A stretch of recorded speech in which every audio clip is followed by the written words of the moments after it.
क्या भगवान ऑलरेडी खुश नहीं है? अगर पहले से अगर खुश नहीं होते तो वो आपको ऐसी इस दुनिया में लाते ही नहीं। आपसे खुश है अब तभी आपको इतना वेल डेवलप इतना अच्छा शरीर दिया। अरे इतना अच्छा शरीर दिया है, आप कोई भी कमी नहीं छोड़ी, इसका मतलब आप भगवान खुश थे, इस दुनिया में भेजा।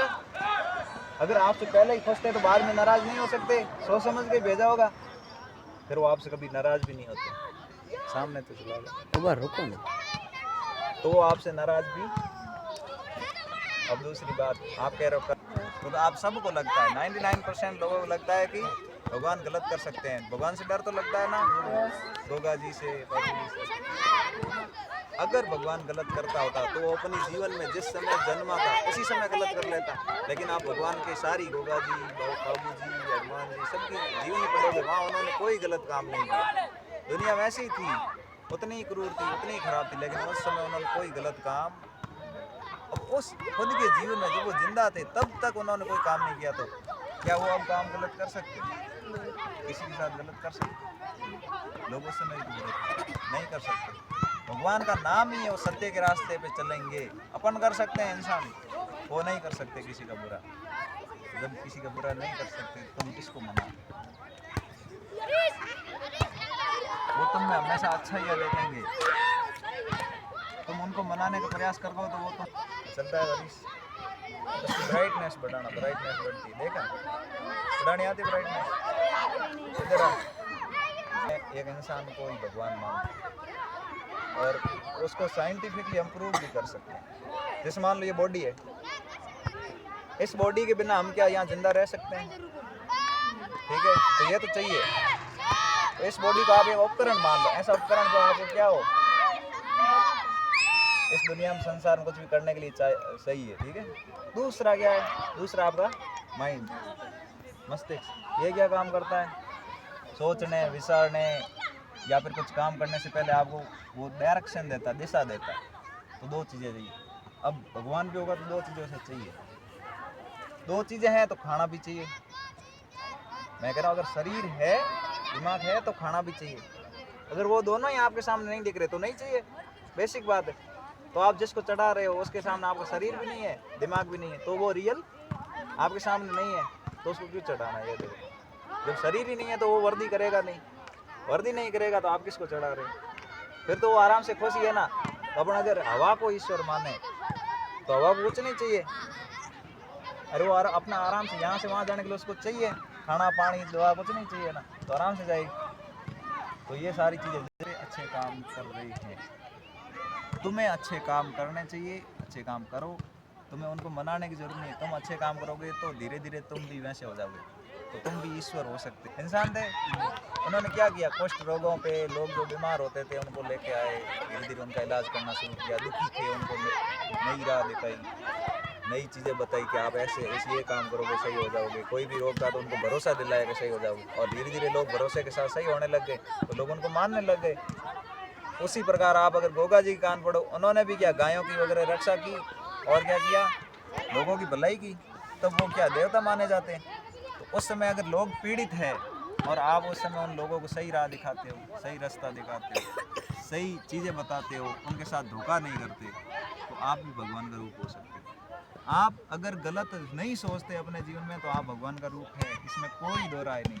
आप बाहर मत ढूंढो किसी भगवान को, कोई आएगा कहेगा नहीं, ईश्वर आपके अंदर है। अब आप उसको एक्सेप्ट करते हो या ईश्वर से दूर भागते हो, आपके अंदर आपकी चॉइस। और आपको हमेशा पता रहेगा कि मैं गलत कर रहा हूँ या सही कर रहा हूँ। कोई किसी को पता लगेगा आप बहुत वहाँ आपको थोड़ा बहुत अगर झूठ, वहाँ अगर आप सच बोलने से थोड़ा बहुत नुकसान होता चल जाएगा, छोटी चीज़ें। फिर धीरे धीरे धीरे आपका दिमाग उस तरीके से डेवलप होगा जैसे आप चाहते हो। नहीं तो अभी ऐसा डेवलप हो रहा है जैसे बार बार चाहते हो। जैसे मैं किसी से पूछूं आपने ये गलती की, तो आप कहोगे नहीं सर। तो मैं चाहता हूँ कि तुम्हारा दिमाग कैसे डेवलप हो? डर के रूप में, और तुम वैसे ही डेवलप करें। तुमने कहा हाँ मैंने गलती की, तो तुम क्या कर रहे हो? खुद को सुधारने का प्रयास कर रहे हो। और तुमने कहा नहीं की, इसका मतलब तुम उस गलती को छुपाए रखने का और वापस यूज़ करने का प्रयास कर रहे हो। इस बार बच गया तो अगली बार और यूज़ करो। और दिमाग वैसे ही करता है कि कैसे बचा जाए, फाइट नहीं करता। फाइट करने का मतलब आप उसी समय लड़ गए जैसा विचार है। दुनिया में आप किसी और व्यक्ति से नहीं लड़ सकते किसी भी समय, ना किसी से जीत सकते हो। आप केवल खुद से लड़ सकते हो और खुद से ही जीतोगे। मेरे को बताओ, अगर आप यहाँ से दूसरी जगह फायदा नहीं, आपका जीवन वेस्ट होगा। जैसे आपको रियलाइज हो रहेगा मेरे दिमाग के अंदर उस सामने वाले व्यक्ति, इसके पास रहने की कहाँ ज़रूरत है।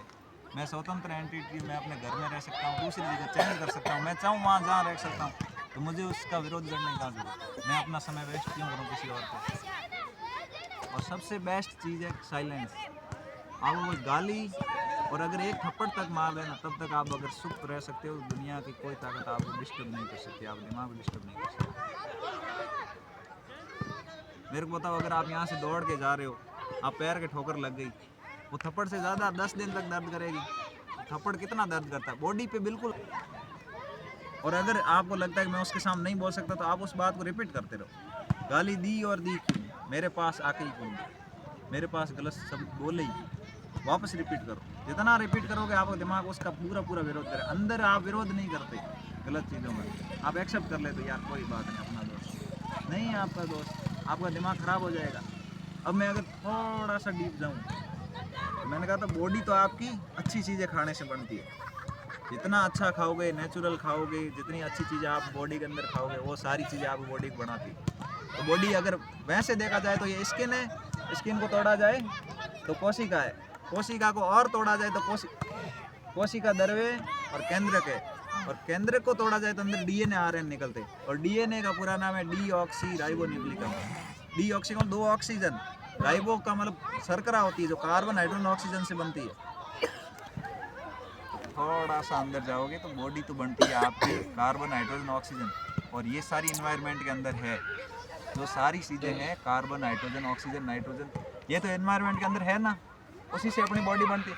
और यही चीज़ें हमें कहाँ मिलती है, पौधों से ही मिल सकती है, ठीक है। पर अपन क्या खाते हैं, जो लैब के अंदर तैयार होता है, केमिकल, कोल्ड ड्रिंक्स, या फिर वो पोमेलिन ऑयल जो ज़मीन के अंदर से निकलता है, ऐसी। और अपन फेस पे क्या लगाते हैं, ये देखो आप,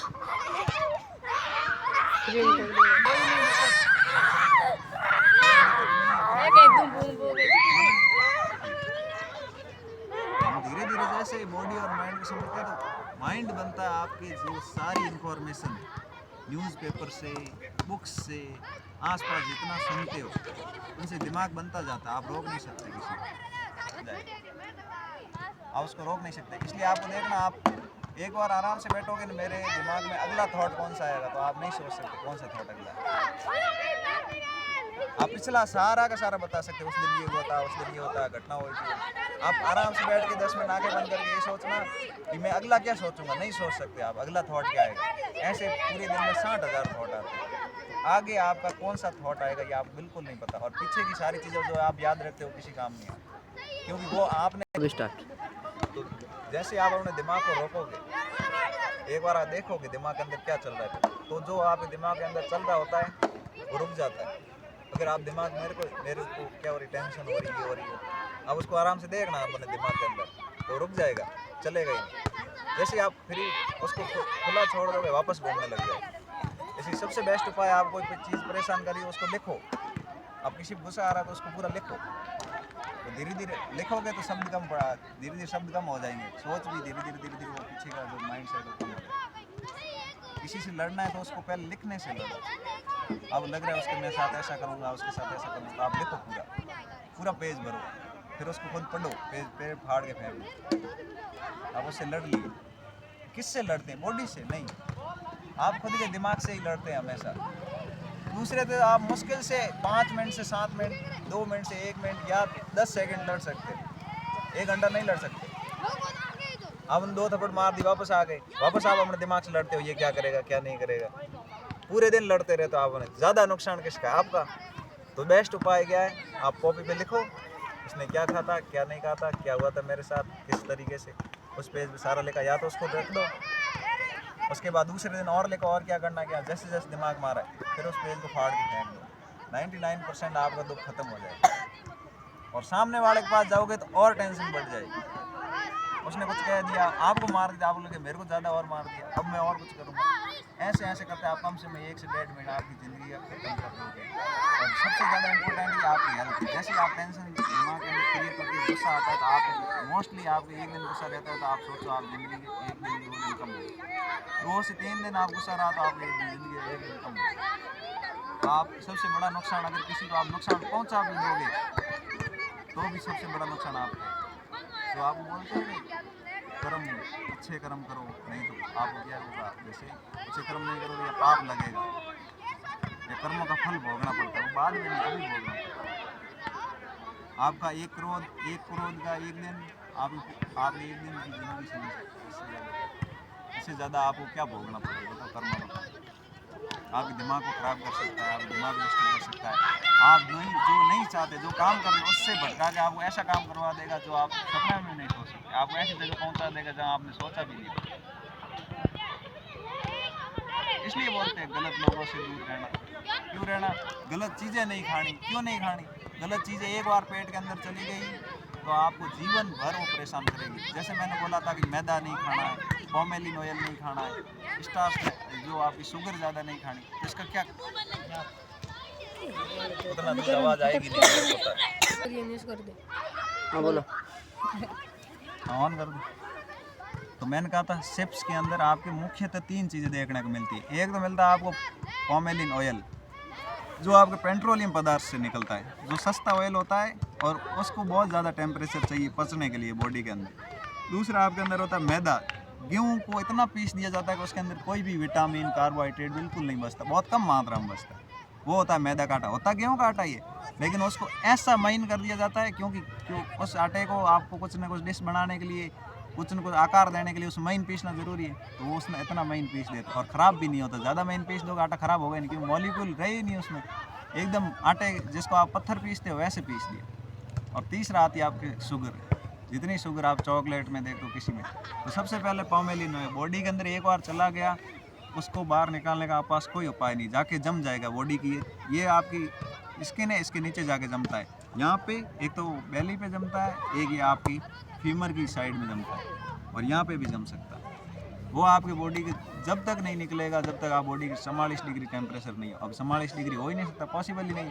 या आप बहुत ज़्यादा एक्सरसाइज करते हो और इतनी फैट बर्न कर सकते हो जितना बॉडी का टेम्परेचर अपने खुद के टेम्परेचर ज़्यादा हो तो वो कंज्यूम हो सकता है, लेकिन 99% आप मुश्किल, इतना हार्ड है जितना पसीना बहाओगे उससे भी मुश्किल। तो इसका मतलब अंदर चला गया तो क्या करो, स्टोर होगा तो क्या होगा आपके अंदर, फिर फुंसियाँ, यहाँ से कोई, जैसे ये बॉडी थी इसके नीचे जम गया तो वो क्या करेगी, दर्द करने लगेगी, फुंसी हो जाएगी, कुछ ना कुछ इन्फेक्शन हुआ तो वो दर्द करने लग जाएगी। नीचे फैट सेल्स है, बाहर निकल नहीं रही, अंदर क्या हो रही है, धीरे धीरे जैसे इन्फेक्शन फैला वो क्या करेगा, पुश करेगा बाहर या प्रेशर डालेगा तो लगेगी आपको, ठीक है, और बॉडी धीरे धीरे ख़राब होगी। दूसरा वो मैदा है।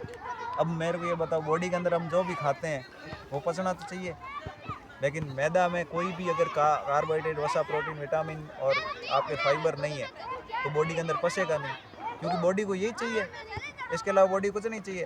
अब पचेगा नहीं तो वो कहाँ जाएगा, पेट के अंदर रहेगा, तो पेट को मेहनत करनी पड़ेगी उसको पचाने के लिए, और वो मेहनत पूरी बेकार जाएगी, तो वो शरीर क्या होगा, कमज़ोर, दोबारा मेहनत करेगा, धीरे धीरे आंतों में पचने की क्षमता कम ना हो जाती है। पहले खाना आराम से पचा सकता है जैसा भी, और ये वाली चीज़ें खाने के बाद उसको पचाने की क्षमता कम हो। फिर आप जैसे हाई लेवल का भोजन खाओगे, जैसे बाजरे की रोटी, तो पचेगी,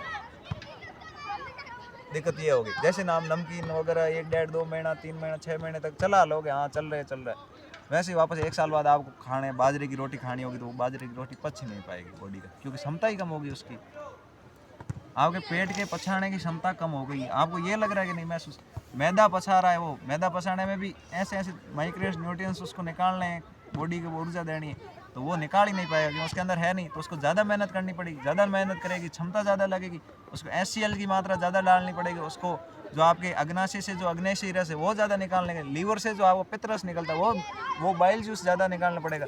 इतनी मेहनत करने के बाद भी उसको बॉडी को क्या नहीं मिल रहा, पोषक तत्व नहीं मिल रहे पूरे, तो बॉडी क्या होती है, कमज़ोर होती है, तो पाचन तंत्र भी कमज़ोर होता है, और फिर अगले वाला आप जब नया खाना, अच्छा खाना खाओगे तो वो भी नहीं पच पाएगा और बॉडी की ऐसी हैबिट हो जाए। फिर आपको अवॉइड करना पड़ेगा खाना, एक्सरसाइज करनी पड़ेगी, और मेरे हिसाब से एक बार जब ख़राब हो जाता है, आपकी किशोर अवस्था ढलने के बाद आप बॉडी को रीजनरेट नहीं कर सकते। अभी तो आपका बन रहा है, अभी आप 19 साल तक अपनी बॉडी धीरे धीरे बढ़ेगी। 19 साल के बाद भी आप इस चीज़ को जारी रखते हो तो फिर बॉडी फिक्स हो जाती, बनती नहीं, फिर वो मैच्योर होती है। और वैसे ही आपने धीरे धीरे और ख़राब कर ली तो फिर आपकी एज तो कम होगी होगी, आपकी पचाने की क्षमता कम हो जाएगी, आपकी बॉडी में फैट बढ़ जाएगी, उसको कम नहीं पर दिमाग पे तो डायरेक्ट प्रभाव डालता ही। दिमाग पे तो अगर आप चाय भी पीते हो तो भी प्रभाव डालता है। चाय में क्या होता है, पहला है कैफीन। अब कैफीन क्या है, कैफीन एक एल्केलॉइड है, वो आपके जैसे आप बॉडी के अंदर जाएगा, बॉडी को मैंने वापस बता दिया कार्बोहाइड्रेट, वसा, प्रोटीन, विटामिन, खनिज लवण ये चाहिए। अब चाय के बारे में देख, चाय क्या होती है, ठीक है। तो चाय के अंदर मुख्यतः अपन डालते हैं, एक तो चाय पत्ती होती है और दूसरा होता है चीनी और पानी और दूध। दूध को एक बार साइड में रख ले, सबसे पहले चाय को देखते हैं। चाय के अंदर होता है कैफीन, एल्केलॉइड्स। ये एल्केलॉइड्स क्या होते हैं, ये होता है आप पौधों से प्राप्त। अब ये बॉडी के अंदर क्या काम करेंगे, बॉडी को तो चाहिए कार्बोहाइड्रेट, वसा, प्रोटीन, विटामिन, अपन ने डाल दिया कैफीन। अब ये कैफीन बॉडी के अंदर क्या करेगा, ये जाएगा और ये आपकी जो सेंट्रल न्यूरल सिस्टम, केंद्रीय तंत्रिका तंत्र, उसको डैमेज करेगा। उसमें जो आप, जैसे मैंने आपको यहाँ कुछ न कुछ जैसे पेन हुआ, यहाँ कुछ लगी तो आप महसूस हुई बॉडी के अंदर, ये क्या करता है, जो भी आपकी लगेगी वो महसूस होने देगा ही, रोक देगा। यहाँ से जो सिग्नल आगे जा रहा है वहाँ बैन लगा देगा। तो ऐसा खतरनाक काम करता है। और धीरे धीरे आपकी बॉडी अगर यहाँ मार रहा हूँ तो वो उसको महसूस करना बंद कर देगी लंबे समय के बाद। तो चाय वालों का शरीर आपने देखा होगा, फिर वो सुन्न पड़ जाते हैं हाथ। दूसरा, शुगर क्या करती है, शुगर अगर बॉडी के अंदर जा रही तो वो बॉडी की जो कोशिकाएं हैं उनको कमज़ोर करती है। और फिर अगर आप बड़ी अवस्था में कोई भी छोटा सा घाव लग गया ना, वो आपके वो अंग काटने की अवस्था में आ सकती है। जैसे मान लो यहाँ कोई घाव लग गया तो वापस बॉडी की कोशिकाएं रीजनरेट नहीं करेगी, कोशिकाओं के अंदर शुगर पहुँच गई तो वो सेल अपने आप ढंग से काम नहीं कर पाएगी, उसके अंदर शुगर की मात्रा बढ़ी। अब वो सेल क्या करेगी, जैसे ही थोड़ा कट लगा वो क्या करेगी, टूटना शुरू होगी, फैलना शुरू हो जाएगी। और वो घाव कभी सही होगा ही नहीं और वो फैलता जाएगा दूसरी कोशिका में। उनके पास है ही नहीं क्षमता वो वापस उसको सही करे, क्षमता नहीं है। तो यहाँ से अगर कट लगा थोड़ा बहुत, ये पूरा हाथ कट जाएगा, पैर में लगा तो पैर पूरा कट जाएगा, गलने लग जाएगा, इतनी खतरनाक शुगर। तो जितना हो सके कम खाना चाहिए। अभी तो आप बॉडी मैनेज कर लेगी क्योंकि ग्लैंड्स अच्छी है, लेकिन फिर भी हो सके तो बॉडी को नुकसान क्यों पहुंचाना अपने, इतनी करना। इसकी जगह आप गुड़ यूज़ कर सकते हो, मिश्री कर सकते हो यूज़, मीठी चीज़ों। अब तो आप बड़ी जगह जाओगे होटलों में तो वहाँ आर्टिफिशियल शुगर के पैकेट्स आते हैं छोटे छोटे। आर्टिफिशियल मतलब उसमें शुगर ग्लूकोज का लेवल नहीं बढ़ता है, वो उस पैकेट से चीनी खाते हैं, सीधा चीनी खाते ही नहीं ऐसा। और कैफीन का मैंने बता दिया, आपको महसूस होना बंद हो जाएगा बॉडी का, जैसे किसी ने मारी तो महसूस होना बंद है। इसीलिए तो होता है कि आपको बहुत ज़्यादा क्या हो रहा है, मतलब आप बैठे हो परेशान हो गए, बॉडी दर्द कर रही तो आप कैफीन डाला और आप कह रहे हो मैं सही हूँ, सही नहीं हुए। अब आप जो बॉडी के जहाँ भी दर्द हो रहा है वो आपके मस्तिष्क तक पहुँचना ही नहीं दे रहा, दिमाग में वो वहीं रहा है, दर्द उतना ही है, काम वो उतना ही हो रहा है, लेकिन बॉडी यहाँ तक नहीं पहुँच रहा, यहाँ तक नहीं पहुँचेगा महसूस नहीं होगा बस, और कोई काम नहीं। दूसरा, ये सारी चीज़ें खाओगे, मैदा हो गया, पॉमेलिन ऑयल हो गया, शुगर हो गई, ये सारी चीज़ें, एक मैं क्या पॉमेलिन बॉडी के अंदर चला गया, मैदा चला गया, बॉडी को आप कमज़ोर कर दिया। अब आपको क्या करना पड़ेगा, और चीज़ें कोल्ड ड्रिंक्स वगैरह ये सारी, आपने ये सारी चीज़ें खा ली, ये सारी लैब से बनी। अब जितनी भी लैब से बनी चीज़ें खाओगे तो आपको लैब से बनी चीज़ों से ही वो तोड़ सकते हो, तो आपको हॉस्पिटल जाना पड़ेगा और वहाँ हाई डोज की ड्रग्स लगानी पड़ेगी, हाई डोज की मेडिसिन लगानी पड़ेगी, हाई डोज की दवाइयाँ खानी पड़ेगी, तब जाके वो आपकी बॉडी को वापस मेंटेन कर पाएगी, तब जाके बॉडी से बाहर आ पाएंगे। तो जितनी बाहर की चीज़ें खाओगे सोच लेना कि उतनी तगड़े इंजेक्शन लेंगे, उतनी तगड़ी ड्रग्स लगेगी।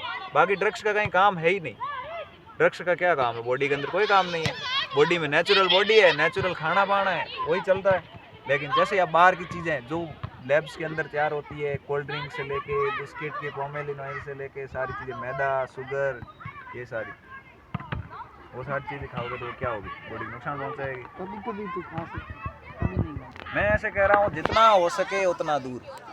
तुम्हारा अगर उससे सिंगल 1 मिनट भी कम हो रहा है तो तुम उस चीज़ को क्यों ग्रहण करो, भूखे रह जाओ, नहीं खाना। और दूसरा उपाय ये हो सकता है कि आप एक बार उसको ध्यान से खाओ, उसमें है क्या, स्वाद कैसा आता है। कोई चीज़ एक बार ध्यान से खा लो तो आपको वापस वो खाने में बहुत दिक्कत होगी। ध्यान से का मतलब वो पहले आपको खाया, महसूस किया, उसके बाद उसके ऊपर लिखा गया, उसका पढ़ा और उसको देखा साइड इफेक्ट क्या क्या होता है। दूसरी बार खाने का मन ही नहीं होगा आपका कभी ज़िंदगी में। आप पता चल जाएगा, दिमाग को पता है मेरे नुकसान करेगी, और अगर आप दोबारा खा भी ली तो लिमिट में खाओगे, ज़्यादा नहीं खाओगे। जैसे मैंने बोल दिया सिगरेट से कितना नुकसान हो सकता है, तो फिर आप पी रहे हो तो भी आप पता है कि हाँ अगर मैंने पी मेरे को अंदर कितना नुकसान हो रहा है, आप पता हो ना कि ज़िंदगी कितनी कम हो रही है, फिर तुम उसका अनुमान लगाना ज़िंदगी महत्वपूर्ण है कि ये महत्वपूर्ण। तुम्हें जब उस समय ये महत्वपूर्ण लगे तो ये करना, नहीं ज़िंदगी बचाना। दो ही तरीके आप पास, दो ही तरीके, या तो ये बचाओ या तीसरा ऑप्शन ही नहीं है। आप ऐसे नहीं कह सकते ये भी कर लो और जीवन भी बचा लो, दोनों ऐसे है। जैसे इसका यूज़ करे ये डाउन हो जाएगी, जैसे इसको छोड़ा तो ये ऊपर हो जाएगी। इतनी मिली हुई है, अगर इसको छोड़ भी यार ये ज़्यादा भी हो सकती है, लेकिन इसका यूज़ किया तो और कम हो जाएगी जिंदगी। तो ऐसे आपको कोई समझाने नहीं आएगा। जितनी ब्रांडिंग होती है, आप टेलीविज़न में जाके देख लो, एक एक्टर आता है और वो कम से कम प्रमोशन करके जाता है 7 लाख 10 लाख 20 लाख, वो 30 करोड़ लेके जाता है।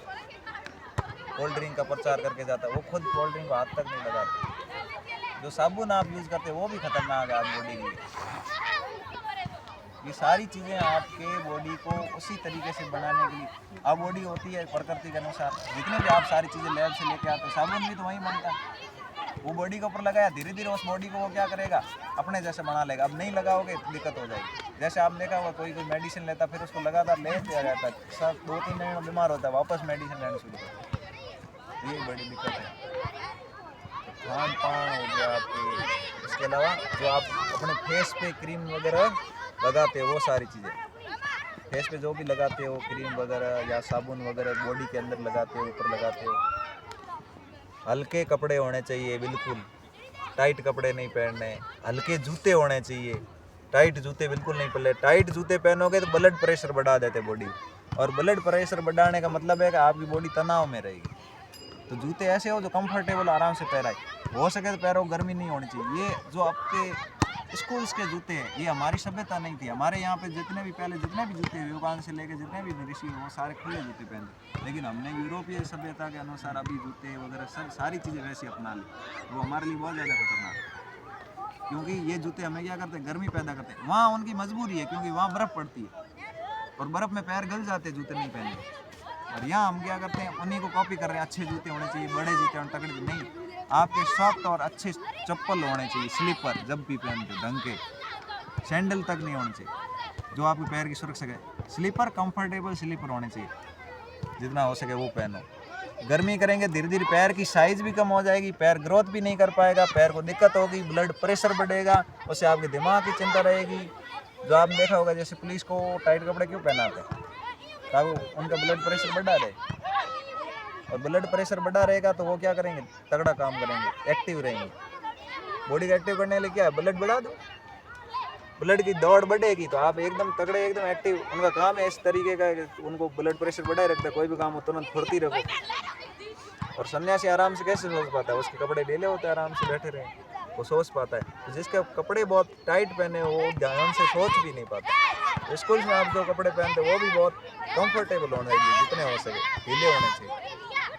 क्योंकि अगर आपके टाइट कपड़े टाइट जूते, ध्यान बार बार वहीं जाएगा, परेशान करेगा वो। एक दार बैठ रहे, आप उसी जगह लंबे समय तक नहीं बैठ सकते। छोटी छोटी चीज़ें आपको डिसाइड करती। बाल भी आपके अनुसार कंफर्टेबल नहीं है, वो भी परेशान करेंगे आप। घड़ी भी परेशान करेगी अगर आपके अनुसार नहीं, सिंपल नहीं है, बार बार ऐसे देखो, हैबिट बन जाती है आपकी। आप लगता है कोई चीज़ परेशान नहीं है। मैं ऐसे कह रहा हूँ, आपका व्यक्तित्व आपके पहनावे से, आप जो क्या ग्रहण करते हो और क्या सुनते हो उसी से ही बनता है, क्या खाते हो, यही तो है। बाकी क्या आप कह रहे हैं मेरा घर है, उससे आपको कुछ ज़्यादा मतलब नहीं है। आपका घर है, आपके खेत है, आप नहीं हो तो वो सारे किस काम के। तो आप अपने आप को ज़्यादा नुकसान पहुँचा रहे हो। आप पास पैसे भी है तो भी किसी काम के नहीं, अगर आप बॉडी हेल्थ सही नहीं है तो। एक दिन 2 दिन बीमार पड़े रहोगे, वहाँ सोचोगे कि कुछ नहीं होता, बट ये शरीर सही होता तो सही रहे। होता है नहीं होता है, क्यों नरपत? शरीर सही रखने के लिए आप जो खाते हो, जो आप पहनते हो, उसके अलावा जो आप लगाते हो, तीनों चीज़ें, खाने वाली, पहनने वाली, लगाने वाली, तीनों चीज़ों का अगर ध्यान रखोगे तो आपकी बॉडी आपका हमेशा पूरी ज़िंदगी साथ देगी। और इन 3 चीज़ों को आपने जितना अवॉइड करोगे उतनी आपकी ज़िंदगी कम भी होती जाएगी, और ऐसी ऐसी बीमारी आप पे असर डालेगी आप सोच भी नहीं सकते। मैं कह रहा हूँ आप गलत खाना खाओगे, आप सोच रहे मैं उस खाने से बीमार हो जाऊँ, मैं कहता नहीं हो रहे आप उस खाने से बीमार। आपने कुछ खाया, नमकीन वगैरह, ये चिप्स वगैरह खाई, आपने कोल्ड ड्रिंक पी ली, इससे बीमार नहीं हो रहे। लेकिन ये बॉडी के अंदर क्या करेगी, आपकी क्षमता को कमज़ोर कर देगी। अब ये जैसी क्षमता को कमज़ोर करेगी, बाहर से कोई भी बैक्टीरिया, छोटा मोटा जीवाणु आके आपको अटैक मारेगा, और जैसे आपकी क्षमता ही नहीं है उसके सामने लड़ने की, तो आप क्या हो जाओगे, बीमार हो जाओगे। तो यही तो है, आपकी बॉडी मजबूत होगी तो आप किसी भी बॉडी अंदर से लड़ पाएगी किसी रोग प्रति, और आपकी क्षमता ही कमज़ोर हो जाएगी तो आप क्या होगा, फिर आपको कोई भी रोग से लड़ने की क्षमता कमज़ोर हो जाए, आप लड़ ही नहीं पाओगे उससे, और लड़ नहीं पाओगे तो फिर क्या होगा, बीमार हो जाओगे, लंबे समय तक बीमार रहोगे, तो और ज़्यादा वापस बॉडी कमज़ोर हो जाएगी। और एक बार इंसान ढंग से बीमार हो गया, उसको ठीक नहीं किया जा सकता, कोई भी मेडिसिन दे दो। आपको लगता है कि दवाइयाँ ठीक करती है इंसान को, लेकिन अभी जो मेडिकल की रिसर्च हुई है अमेरिकन्स की, उसमें साफ साफ आया कि कोई भी मेडिसिन किसी भी इंसान को ठीक नहीं कर सकती। इसको रिकॉर्ड करना, कोई भी मेडिसिन, दवाई किसी भी इंसान को ठीक कर ही नहीं सकती, ये साइंटिफिकली प्रूवन। अब क्या करती है मेडिसिन, मेडिसिन उस रोग को कंट्रोल करती है, कंट्रोल का मतलब उस रोग को आगे फैलने से रोकती है, आगे नहीं बढ़े, लेकिन उसको ठीक नहीं कर सकती। रोग ठीक करने के लिए आपकी बॉडी स्वस्थ होगी, बॉडी ही उसको ठीक कर सकती है, बॉडी ही उससे लड़ सकती है। हिस्टामिन वगैरह, मास्ट सेल हो गई आपके, WBC RBC हो गई, ये सारी चीज़ें जो बॉडी के अंदर ब्लड सेल्स होती है वो लड़ती है रोगों से, न कि आप अंदर से बाहर से कोई मेडिसिन डालते हो। मेडिसिन आपको गुमराह करती है, लंबे समय तक कंट्रोल रखती है कि हाँ ठीक हो रहा हूँ, या आपके दर्द महसूस होने नहीं देती, बस, और कुछ नहीं करती। चलो ठीक है, हो गया।